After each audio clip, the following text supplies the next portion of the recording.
My name is Germana Ravanelli. I am a certified clinical hypnotherapist, a mind-body healer, a personal trainer, a nutritional therapist.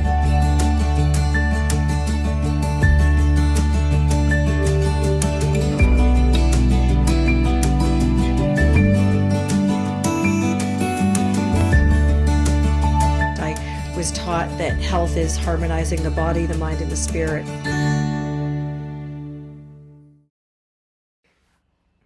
Hello. Thank you so much for taking a few moments out of your precious life to listen to this video. And I just want to say, if you find one or two things here that give you support and tools to make your life the best life that you can have, then this time is a really, really wonderful gift to yourself. So the name of this video is all about spring. And so it's tips to prepare your home for spring. And I want you to remember this, no matter what happens in your life, our real home is our physical body. This is what we will live in until we are finished with this life cycle. And then obviously our living environment is our physical home. And the spring is when we transition, from the winter and the doom and the gloom and the darkness and the sleeping and, low grade fatigue and sometimes depression. We get into habits that, if we're not careful, we'll bring them right through to spring, and you'll be halfway into summer and going, oh my God, why am I doing this? And our home has a massive impact on our emotional health. Your environment, if it's clean and organized and structured and it's welcoming, will actually allow you to get stronger emotionally, spiritually, psychically, which we are all very intuitive, and that's code for psychic. You learn to trust the information that you get. It's like an intuitive thing. Boom. So some of the tips I'm going to share with you are designed to help you feel loved, feel supported, feel cared for in your own home, whether you live in a one bedroom suite, or you live in an apartment, or you have a big physical house. One of the things that is super important, and this sounds so simple, but we overlook it, is if you have one day a month or one day a week that you make a decision to, say you dedicate 30 minutes to going, where is there clutter in my home? And you just get your garbage bag and you start throwing stuff into that bag. You can give it away. You can sell it on Marketplace. Somebody else might find it really, really important to have that. But you ask yourself, does this feed me? Does it feel good? Or is it just something I've gotten used to keeping? And if you do that, if you do it all at once, you might spend, 2 to 3 hours just cleaning drawers and cupboards and your closets and your bathroom. The drawers in the bathroom are often super full. And then when you're in your bedroom, look on your dresser. Does this stuff feel good to look at? Does it make me feel good? Or do I just go, I don't want to look at it? And if you get the, I don't want to look at it, that means it's an energy drain and it's got stagnant energy. And that will affect your mood and your thought pattern, which then becomes your life theme. So cleaning clutter, going into a drawer, even once a day, you go somewhere and you go, how much of this stuff do I actually use? And if you don't use it, get rid of it. Another place that's, easy to overlook is the fridge, because most of us have a fridge that we look and like, oh my God, and we shut the door. Even if you gave yourself 10 minutes to clean that out, that would raise your vibration. You would actually feel better. And another thing that you can do if you, have the economics and you know that it's too much to add all these things because you're juggling all these things, if you can afford someone to come and clean your house once every 2 weeks for a couple of hours, like your bathrooms or your floors, that's a fabulous way to prepare your home and your psyche, your physical and emotional and spiritual self for this next season, which is spring, where we plant seeds. And spring for me is, when I get to celebrate some of these beautiful things. I planted some bulbs in my yard, and I've got some well-fed deer because the deer ate most of them, and I don't care. I go, what was my intention? Plant bulbs. Okay, I did it. Can't control the outcome. Another thing that I really think is important is go through your clothes and make sure those clothes, when you look at them, you get a good feeling. That's another way of going, oh, this makes me feel better. It's kind of like an ongoing feng shui.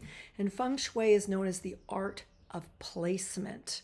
So when you look at something, does it feel pleasing to your eye? And if it does, that's good. If it doesn't, then ask yourself, what could I do to make this more comfortable to look at? And that in itself is, again, gently in micro behaviors, creating your best life. One of my selfish indulgences is I'll buy myself flowers and I'll leave them on my bedside tables as a way of saying I'm bringing love into my home.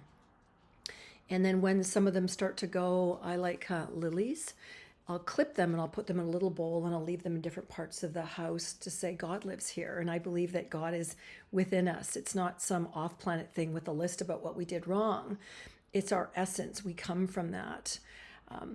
Another thing that I really find is excellent, and again, silly, simple things, and that's often what people overlook.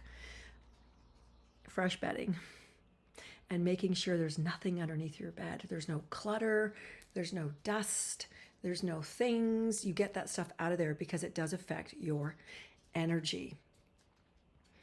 And I think it's really important to journal, because I think when we journal, we get our thoughts out. We get them out, we write them down. I might write about what I'm super grateful for. And another thing that's super helpful, and this might sound just absolutely ridiculous, there's a book. It's a book from Michael Singer, and it's called The Untethered Soul, and it's a journal workbook. And I have 2 of them. But at one point, he asks people to notice what their mind will narrate out of all the things it could narrate. And then you just notice, what does your mind focus on? What does your mind focus on? What does your mind focus on? And full disclosure, my mind loves to focus on what's missing, what's wrong. It likes to tell me that I'm bad. It likes to tell me that, things are not going well and I'm in trouble. And if I reflect backwards, where does that come from? A 3-year-old that was bullied by her father.